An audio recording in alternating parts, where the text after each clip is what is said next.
quiero agradecer, antes de empezar esta disertación ante ustedes, estudiantes de este plantel educativo, a la profesora Luz Marina Izaza por la invitación que me ha hecho para que hable ante ustedes sobre arte literario, para que le hable de literatura, de libros, de escritores, de argumentos, de todo esto que va marcando al ser humano como es la palabra. Ella me ha pedido que como introducción hable un poco de mí, les diga quién soy, cómo me hice escritor, qué libros he publicado. Pero luego les voy a hablar del símbolo de nuestras letras, del colombiano único, universal, y el único colombiano inmortal, Gabriel García Márquez. ¿Y por qué les voy a hablar de eso? Porque esta charla quiere ser una motivación a la lectura, quiere ser una explicación muy profunda, diría yo, de lo que es leer, para convencerlos a ustedes que allá me están escuchando de lo importante que es coger un libro en las manos, acariciar su lomo, ver su carátula, oler sus hojas y luego abrirlas e irnos metiendo poco a poco en esas historias maravillosas que nos cuentan los escritores utilizando su pluma. Entonces empiezo precisamente con estas cosas. Mi nombre es José Miguel Alzate. Nací aquí en un pueblo muy cerquita de Neira, se llama Aranzazu. Vengo de una familia humilde, pero desde muy temprana edad sentí la necesidad o la pasión o el impulso, llamaría yo, el impulso del corazón por leer, por nutrirme, por llenar el alma de conocimientos, por llenarme de alegría al coger un libro o un periódico y escanciar el arte del buen escribir, del buen decir. Y con esto quiero decirles que mi vocación literaria nació precisamente en ese pueblo. Vea, mi padre era un hombre humilde que tenía un pequeño taller donde arreglaba zapatos. Él no era buen lector, pero sí le gustaba mantener bien informado, saber lo que ocurría en el mundo, en el departamento, en la región. Y tenía una suscripción al periódico La Patria. Y él en el taller mantenía el periódico a disposición de quienes llegaban para que le arreglara un par de zapatos, les pusieran una mediasuela o les cambiara un tacón o le hiciera cualquier arreglo que necesitara. Y mientras tanto ellos, esperando, leían La Patria. Yo tomé por costumbre desde niño que cuando salía del plantel educativo de la escuela a las 11 a buscar el almuerzo, primero entraba al taller de zapatería de mi padre y cogía el periódico La Patria. Abría sus páginas, las iba pasando, pero me detenía. No en la información política, en lo comercial, en los sucesos, ni en la página roja, la de los muertos, la de los atracos, la de los derrumbes, la de los accidentes, sino que me iba directamente a la página editorial. ¿Por qué a la página editorial? No sé.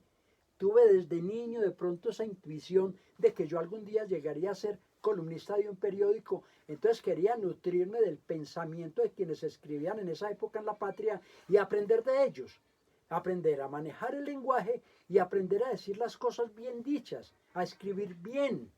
Y me nutrí de esas personas que como Adel López Gómez, que como Jorge Santander Arias, que como Ovidio Rincón Peláez, que como Rodrigo Ramírez Cardona, utilizaban las páginas de La Patria para expresar lo que llevaban en el alma. Y yo leyendo eso me regodeaba, me llenaba de alegría, encontraba que estaba descubriendo el camino que me llevaría a optar por una opción de vida. Y esa opción de vida mía era ser escritor, escribir. Y afortunadamente pues se ha logrado. Soy autor de 12 libros que han sido publicados y les voy a mostrar a usted aquí de pronto los 4 que han sido más leídos. Este libro se llama Para conocer a García Márquez. Es un libro donde se narra la vida, la obra de Gabriel García Márquez, cómo se hizo escritor, cómo descubrió que tenía la pasión por la palabra, cómo publicó y escribió sus primeros libros, qué autores lo marcaron, a quienes leyó, qué amigos le dieron fuerza para que siguiera adelante ante adversidades que se le fueron presentando. Y cómo esa vocación, ese deseo de ser, ese insistir, persistir, resistir y nunca desistir, sumado pues al profesionalismo, sumado al querer ser, lo logran convertir en el más grande escritor latinoamericano de habla hispana, el único colombiano universal y el único colombiano inmortal. ¿Y por qué digo yo que el único colombiano universal y el único colombiano inmortal? Porque pasarán 200, 300 años y se seguirá hablando de Gabriel García Márquez. Se seguirá yendo a la fuente nutricia que son sus libros. En la academia lo estarán estudiando y mucha gente estará escribiendo ensayos y artículos sobre su vida, sobre cómo vivió, cómo escribió Cien años de soledad, que es su obra cumbre, la que lo catapultó a la fama y hizo que la Academia Sueca le concediera el Premio Nobel de Literatura en 1982. Más adelante, por unos minutos, les voy a hablar de esa formación literaria de Gabriel García Márquez. Viene luego otro cuento mío, una novela que se llama Cuando en sueños amanecer conoció el bosque, es literatura infantil, y este libro ha sido bien vendido, pero tuve el honor de que fuera presentado en la Academia Tabasquina de Literatura Moderna en México, en el Día del Idioma, precisamente a través del sistema virtual. Este libro a mí me llena porque es la historia de dos niños de 4 y 6 años que en un bosque se encuentran, hacen una gran amistad y ellos, a través de un personaje que es un sabio, que se llama Moisés, aprenden a querer a los animales, a respetar a los ancianos, a cuidar la naturaleza. Aprenden que no se le debe tirar basura a los ríos para contaminarlos y que se debe impedir la tala de los bosques porque ello nos da el aire que nosotros respiramos.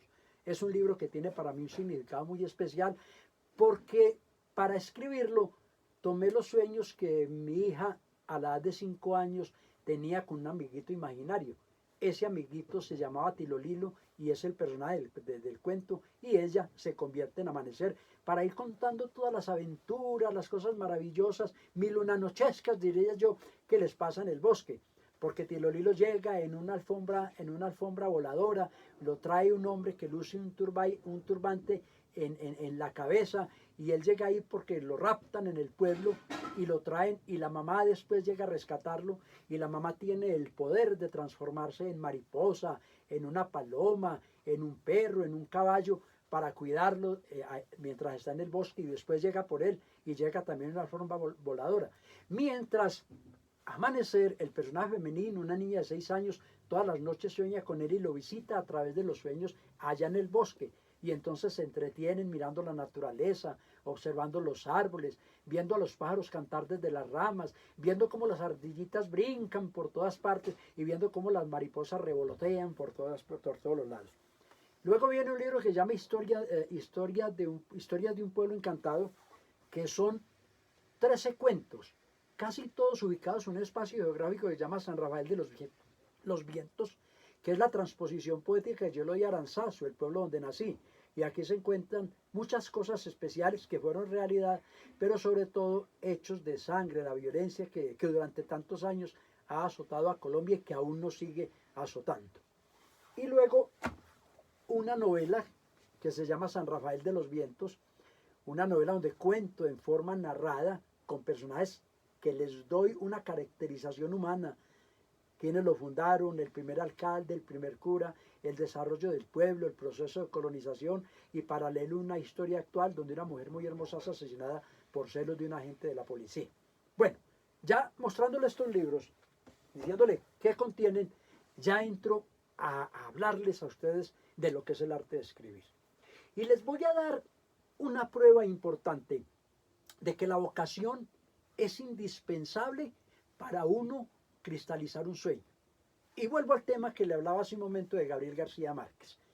Fue lo que acordé con la profesora precisamente para esta charla, que los quiere motivar a ustedes a tomar un libro en sus manos, a leerlos, a llenarse de sabiduría, a poder tener elementos para entender el mundo y argumentos para hablar con cualquiera sobre cualquier tema. Eso lo da la lectura y la disciplina intelectual. Los escritores tenemos eso, disciplina intelectual. Y tenemos la conciencia de que lo que debemos decir, lo que escribimos, lo que publicamos en un libro, en un periódico, tiene que trascender y tiene que orientar a la gente sobre diversos temas, sea la política, la economía, la sociedad, el medio ambiente, todas las cosas que tienen que ver con una comunidad. Pues bien, Gabriel García Márquez tuvo de pronto, como me pasó a mí, la inquietud literaria desde muy niño. Y les voy a contar cómo. Cuando tenía 8 años, él vivía en Aracataca con sus abuelos, el coronel Nicolás Ricardo Márquez, que había luchado en la guerra de los 1000 días, y Tranquilina y Guarancotes, que eran los abuelos. Y lo dejaron en Aracataca porque sus padres se fueron a vivir a Sucre, un pueblo cercano, y el abuelo, como era el primer nieto, querían levantarlo ellos porque había dificultades económicas en los padres de Gabriel José de la Concordia, que le pusieron cuando lo bautizaron, lo dejaron ahí para darle estudio. Y siendo niño, Gabriel García Márquez salía por las calles de Aracataca y se iba a dar una vuelta al parque acompañando a su abuelo, y su abuelo le contaba historias sobre la masacre de las bananeras y sobre la guerra de los 1000 días. Y él se le fue metiendo todo eso en la cabeza y lo fue grabando. Fue como algo que, una esponja que fue comprimiendo todo eso para guardarlo y algún día contarlo. Pero contar las cosas maravillosas que pasaban en la familia, contar la historia de un pueblo, cómo lo fundaron, cómo llegó el progreso, pero también cómo lo arrasó de pronto el olvido. Y él descubre que tiene la simiente para escribir, o al menos para leer, a la edad de 8 años. ¿Y por qué razón? Porque un día cualquiera Nicolás Ricardo Márquez, el abuelo, compra un atado de panela para llevar a la cocina para hacer una aguapanela. Y cuando destapan la panela, viene envuelta en un periódico y tiran el periódico en un rincón de la cocina. A los 15, 20 minutos entra el niño, que era entonces Gabriel García Márquez, y ve ese periódico que tiraron en un rincón. El va y lo recoge y lo abre. Y lo abre en una página donde dice Cuento de la 1001 noches. Y él dice, ¿qué será esto tan bonito? Y se pone a leerlo. Y comienza las páginas y la lee y descubre una historia hermosa, que es la historia de Cherezada. Y en esa historia que cuenta el escritor, de una mujer que convence a un príncipe que está acostumbrado todas las noches a matar a una mujer que trae a su palacio pero no lo llena, ella dice, voy a evitar que siga matando mujeres y que me mate a mí. Y comienza durante 1000 días a contarle todos los días una historia distinta, cuyo desenlace final se lo deja para el día siguiente, para así lograr que él tenga la expectativa por lo que pasó y no la mate. Y así lo lleva durante todos esos 1000 días, y por eso se llama los 1001 noches, contando la historia. Ella se salva y evita que maten más. Cuando García Márquez lee eso, lo primero que dice o que piensa es, ¿cómo hace una persona para escribir cosas tan lindas? ¿Cómo le salen del alma? ¿Cómo logran la palabra manejarla con esa magia que a uno lo cautiva, lo entretiene? Y él de pronto en ese momento piensa, quiero ser escritor. De pronto no se lo dice a nadie, ni a sus abuelos. Y pasa la época del bachillerato, cuando ya se gana una beca para ir a estudiar a la ciudad de Zipaquirá, donde ya le da rienda suelta a lo que quiere ser en la vida, escritor. ¿Y cómo lo logra? Porque en el colegio hay un pequeño periódico que circula entre los estudiantes, y él le comienza a escribir ahí una cosita que se llama Los apuntes del estudiante de la segunda banca. Pero esos apuntes eran noticas pequeñas, bien escritas, donde él se burlaba de sus compañeros, les tomaba del pelo, revelaba si cometieron una falta, si dijeron mal una respuesta, si no presentaron una tarea, si tuvieron un hecho que llamara a la risa. Y él se burlaba de ellos, pero además aprovechaba para contarles cosas de libros que había leído o de inquietudes mentales que tenía. Pues bien, cuando Gabriel García Márquez termina esta formación allí, se viene a Bogotá y entra a estudiar Derecho en la Universidad Nacional. Solo hace un semestre.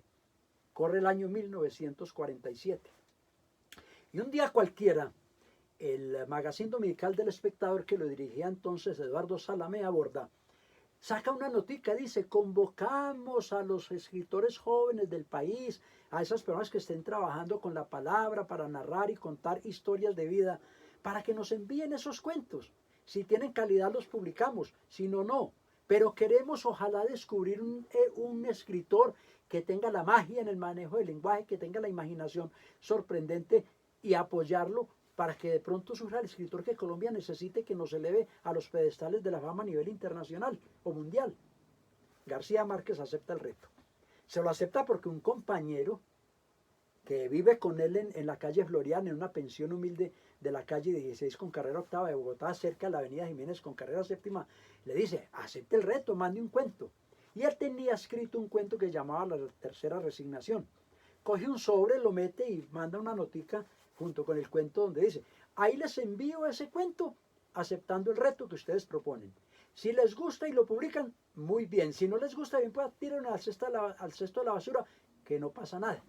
Él lo manda, pero queda con la expectativa de si lo publican o no. Y el sábado siguiente, él no tiene 5 centavos que vale el periódico para comprarlo. Entonces sale de la pensión y sube a la carrera séptima y ve a un señor sentado en una banca frente al Palacio San Francisco, donde queda la gobernación, y se hace detrás de él. Y se pone a ver cómo va pasando las páginas del periódico, cuando de repente se sorprende cuando ve que en una página un titular a 8 columnas dice la tercera resignación, y ahí aparece publicado su cuento. Él se llena de alegría. Lógico. Dice, si el cuento lo publicaron vale la pena. Si tuvo la aceptación de quienes manejan el periódico, es porque yo puedo ser escritor, porque lo hice bien, no de otra forma. Se llena de alegría. No tiene con qué comprar el periódico y se va para la pensión Florian donde vive y le dice a un amigo que estudia medicina, présteme 5 centavos para ir a comprar el periódico.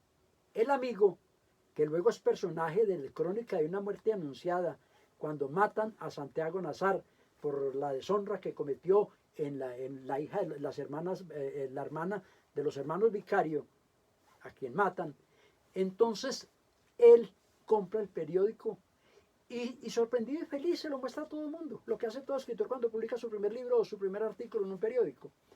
Pero al día siguiente se lleva una inmensa sorpresa. Es que en El Espectador, en una sección que llamaban Cosas del Día, unas noticas, bocadillitos pequeños, salió una breve nota firmada por Eduardo Salamea Borda, donde decía palabras más, palabras menos. El pasado sábado publicamos en este medio un cuento, La tercera resignación, de un Gabriel García Márquez.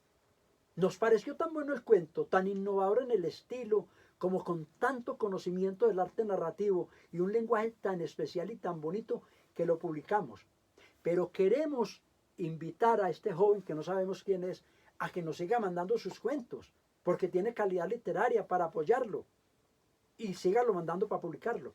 Y exactamente Gabriel García Márquez acepta ese reto. Y de 1947 a 1953 manda una serie de cuentos que después de la gloria son recogidos en un libro que se llama Ojos de Perro Azul. ¿Qué pasa entonces? Pasa entonces que es una época dura porque le toca vivir en Bogotá el 9 de abril de 1948, cuando se presentó el Bogotazo como consecuencia del asesinato de Jorge Eliezer Gaitán, que era un caudillo del pueblo y que iba a ser el presidente de la República. A él le tocó sufrir eso, o vivir eso, o ser testigo de eso. ¿Por qué? Estando en la pensión, un amigo en él dice, acaban de matar a Gaitán en El Gato Negro. Y él se asusta. Gaitán, pues una personalidad en ese momento, y sale a la carrera séptima con Jiménez y ve que en la droguería Granada hay mucha gente acumulada gritando. Están las persianas bajadas, pero adentro está Roa Sierra, el asesino. Y lo encerraron allí porque la gente lo iba a matar, lo estaban linchando. Frente a esa situación es que él decide o tiene que regresarse otra vez a su tierra, a la costa atlántica, porque el papá le manda una carta donde le dice que allá corre peligro que se vuelva. Y él llega a Barranquilla, pero no le gusta la ciudad, y en un carro de línea de esos que cargan bultos de café, que cargan plátanos, que cargan gallinas, que la gente lleva de todo, se va para Cartagena. Y paseando por un parque de Cartagena, encuentra sentado a Manuel Zapata Olivella. Y él sabía que era un escritor, lo conocía porque ya había publicado libros, y se le arrima y le dice, yo soy Gabriel García Márquez. Con tan buena suerte que Zapata Olivella lo reconoce. Claro, usted es el joven que ha venido publicando unos cuentos muy, muy buenos en El Espectador todos los sábados. Hombre, qué bien, ¿en qué le puedo ayudar? Y García Márquez le dice, vengo de Bogotá, huyendo de la violencia desatada con el Bogotazo, necesito que me ayude a conseguir un puesto o algo aquí para poder solventar la vida y seguir estudiando. Y él le dice, camino lo llevo. Y se va con él a un periódico que un mes atrás habían fundado, El Universal, que lo fundó Domingo Pérez Escuriaza. Y se lo presenta, le dice, traigo a este joven, escribe bien, puede que le sirva. Y claro, él dice, claro, necesitamos un redactor, quédese aquí, va a trabajar.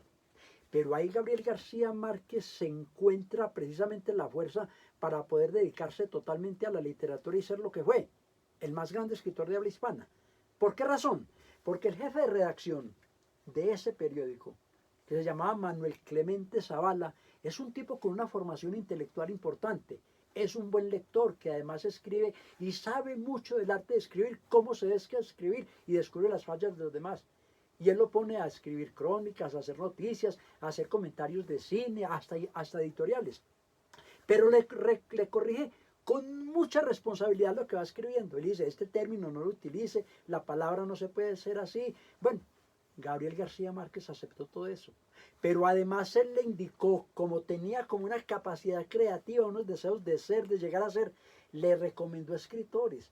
Le dijo, lea a Julano, a Sutano, a Perano. Ahí le enseñaron a John Steinbeck, le enseñaron a Curcio Altamar. Y esos escritores le abrieron más posibilidad. Pero había alrededor otros escritores que a él, por la amistad, lo aconsejaron, le leyeron lo primero que escribía y le dieron libros para leer. ¿No? Ahí estaba, por decir algo, Manuel Zapata Olivella, que venía mucho al periódico, y otros escritores que le fueron formando un camino y le fueron enseñando una ruta. Y cuando él ya sale, ya tiene en su mente una cantidad de escritores que le ayudan a formarlo y a ser mejor cada día. Y es cuando se vincula ya en Barranquilla a otro diario, a El Heraldo.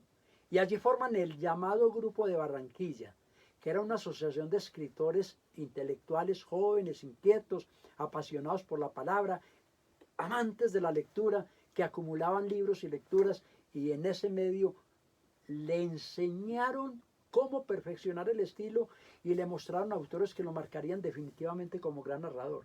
A William Faulkner, a Ernest Hemingway, a Virginia Woolf, entre otros. Pero también a otros escritores que venían escribiendo que le servirían. Y ahí empezó a escribir una columna en ese periódico que la firmaba con el seudónimo de Septimus. Y tenía el título de La Jirafa. Y La Jirafa era como él llamaba a su novia, que había dejado allá en Sucre, Mercedes Barcha. Entonces comenzó a escribir cosas sobre los sucesos diarios, análisis de películas, hablaba de libros, pero también empezó a escribir pequeñas prositas con cuentos pequeños, donde había unos personajes que posteriormente llevó y planificó totalmente en Cien Años de Soledad, como el coronel Aureliano Buendía, como Úrsula Iguarán, como el gitano Melquíades, como Remedios la Bella, como José Arcadio II, todos los que se consolidaron ya en Cien Años de Soledad. Este fue el primer paso, el definitivo, para que García Márquez comenzara a escalar en esa rutina o en esa meta que se propuso de convertirse en un escritor, sobreponiéndose a las dificultades económicas que debió enfrentar para levantar una familia, a la pobreza que vivió durante mucho tiempo. ¿Por qué razón? Porque tenía un sueño, y ese sueño es ser escritor, y lo logró. Vea, jóvenes, con esto yo quiero decirles que en la edad en que ustedes están, cuando están apenas descubriendo el mundo, cuando están compenetrándose con la realidad de una sociedad, cuando están conociendo los vaivenes económicos, políticos, sociales que vive un país o un hemisferio, van determinando qué quieren ser en la vida. Y yo lo que quiero a través de esta charla es inculcarles a ustedes el hábito de la lectura, que cojan un libro, que se apasionen con su lectura, que lo devoren, que lo degusten y que esas cosas que cuenta un escritor en estilos bonitos, floridos, a ustedes les abra la posibilidad de decir, esto es maravilloso, voy a leer. Pero voy a leer ¿por qué? Porque es que en la preparación que ustedes deben tener para salir adelante en la vida cuando terminen el bachillerato, ingresar a la universidad, deben tener cultura, deben tener conocimientos, deben empaparse de lo que pasa en una sociedad, en un país. Y eso lo logran con la lectura. Mire, coger un libro es lo más importante que hay. Y hay un dicho muy bonito que señala, cuando un niño coge un libro en sus manos, jamás empuñará un arma. Ese muchacho va a ser una persona que va creciendo en valores, con sentimientos nobles, con una formación más especial para entregarse a los demás, que sabe la responsabilidad que tiene en la historia para defender a los demás. Pero esa lectura a ustedes le da las herramientas necesarias para ser exitosos, exitosos en el camino que decidan tomar en la vida. Si muchos de ustedes quieren ser abogados, ingenieros, periodistas, médicos, escritores, poetas, en esos libros que van leyendo van a encontrar las herramientas para ser cada día mejores, para estudiar cada día más lo que van a hacer y ser grandes. Que eso es lo que necesita ser un ser humano. No quedarse en la mediocridad, como muchos abogados que, como dice el cuento, no sacan nada de la cárcel porque no son capaces. Pero cuando se quiere ser el mejor, se lucha, se insiste, se trabaja para eso. Mire, García Márquez es el fruto de la disciplina, es el fruto del querer ser, es el fruto de la constancia, es el fruto de muchas horas entregadas a una pasión, leer y escribir. A él se le puede decir lo que decimos todos, que uno es el fruto de ¿qué? De 4 cosas. Cuando quiere algo, insistir, resistir, persistir y nunca desistir. Si ustedes quieren lograr algo en la vida, por favor, insistan, persistan, resistan y nunca desistan, porque es la forma de concretar los sueños y hacerlo realidad. Y si lo pueden hacer, nutriendo el alma de conocimientos, llenándose el corazón de sentimientos nobles, lo logran a través de la lectura. Un libro nos abre postigos para entender el mundo. Un libro nos da la capacidad para entender los fenómenos sociales, políticos, económicos que se viven en un país. Un libro nos hace entender la verdad de la vida y nos da herramientas para que no traguemos entero, para que cuestionemos lo que pasa, para que preguntemos por qué pasa, para que exijamos que nos den explicaciones claras y contundentes de las cosas que vive el mundo. No dejarnos arrastrar como borregos por lo que dicen los demás, sino tener la capacidad de cuestionar, tener lo que se llama el pensamiento crítico. Y el pensamiento crítico es aquel que nos da la lectura para querer entender bien lo que dicen los demás. Y si no nos gusta, reclamarle y que nos los explique, porque no vamos a tragar entero. Mire, si Gabriel García Márquez llegó donde llegó, fue porque quiso serlo. Si ustedes jóvenes estudiantes que me están oyendo, que me están viendo hablar aquí, se convencen de que quieren ser algo en la vida, pongan mucho entusiasmo en lo que hacen. Lean buenos libros, nútranse de conocimiento, llenen el alma de valores, de principios, que eso lo da la lectura. Y ustedes pueden conquistar en la vida lo que quieren. Mire, Gabriel García Márquez, que ha sido editado en más de 50 idiomas, de cuya obra cumbre se han vendido más de 50 millones de ejemplares en todo el mundo, que pasó de la pobreza a la opulencia, porque siendo muy pobre, en un momento dado de su vida no tuvo con qué darle leche a sus hijos. Ahora les explico por qué. Llegó a la opulencia, a la gloria, a tener mucha, pero mucha plata y a codearse con las personas más importantes del mundo. Porque cualquier líder político de cualquier país, como lo hizo Fidel Castro, como lo hizo Torrijos, como lo han hecho todos los presidentes, quieren estar al lado de una luminaria de esas, de un hombre con ese prestigio internacional. Y les digo por qué esa pobreza, se lo voy a explicar de una forma. Algún día, viviendo en México, que se fue para allá porque se lo llevó un gran amigo que era Álvaro Mutis, el autor de Iona, Llega con la lluvia, él llegó a la casa, estaba sin trabajo, y Mercedes, la mujer, le dijo, cuando los hijos estaban pequeños, le dijo, hoy nuestros hijos se van a acostar sin tomarse el habitual vaso de leche cada noche. Gabriel García Márquez se desesperó, no tenía un peso en el bolsillo para comprar esa botella de leche para llevar a la casa. Y desesperado, llamó al otro día a Álvaro Mutis y le dijo, estoy desesperado, voy a renunciar a la literatura, necesito que me ayude a conseguir un puesto, porque esta situación que viví anoche, de que los hijos no tengan con qué tomarse un vaso de leche, no se puede repetir en mi casa. Y Álvaro Mutis, que era un hombre con una proyección grande, muy conocido, le hizo un contacto con un señor que se llamaba Gustavo Alatriste.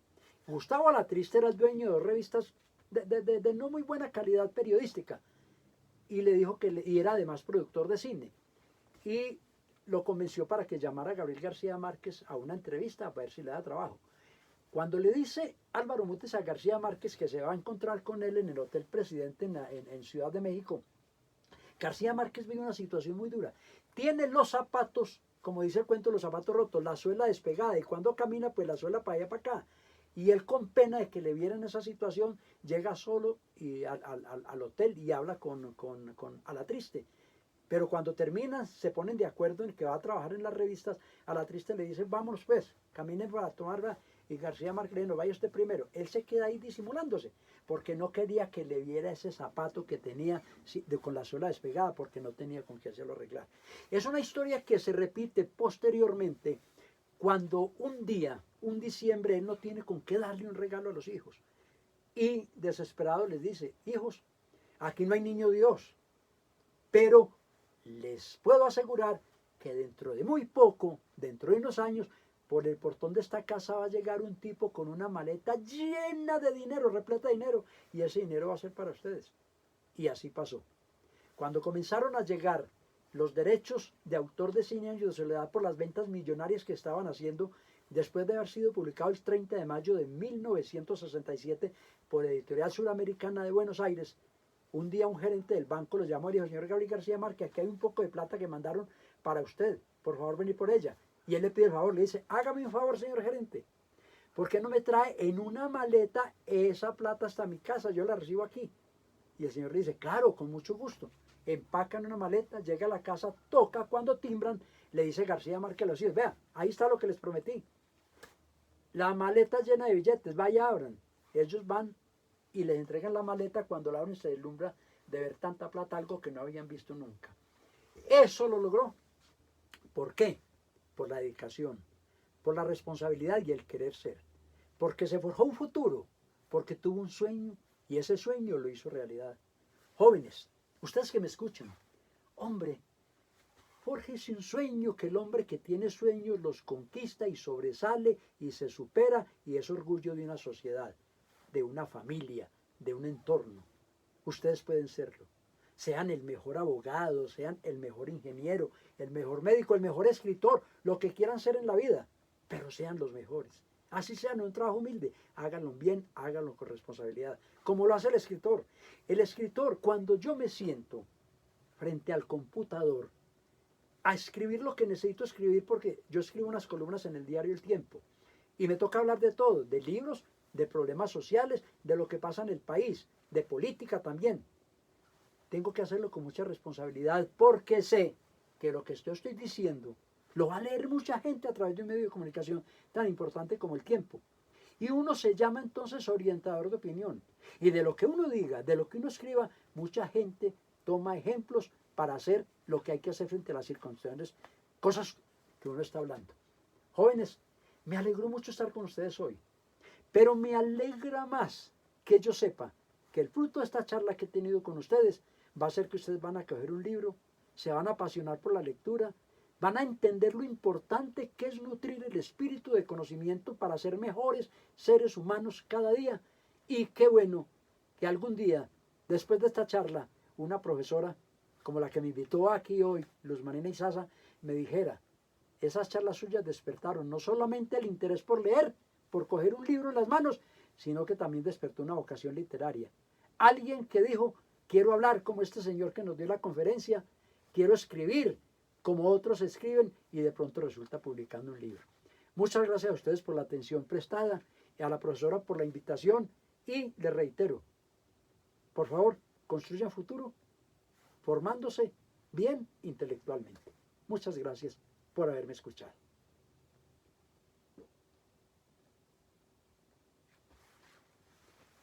Ahora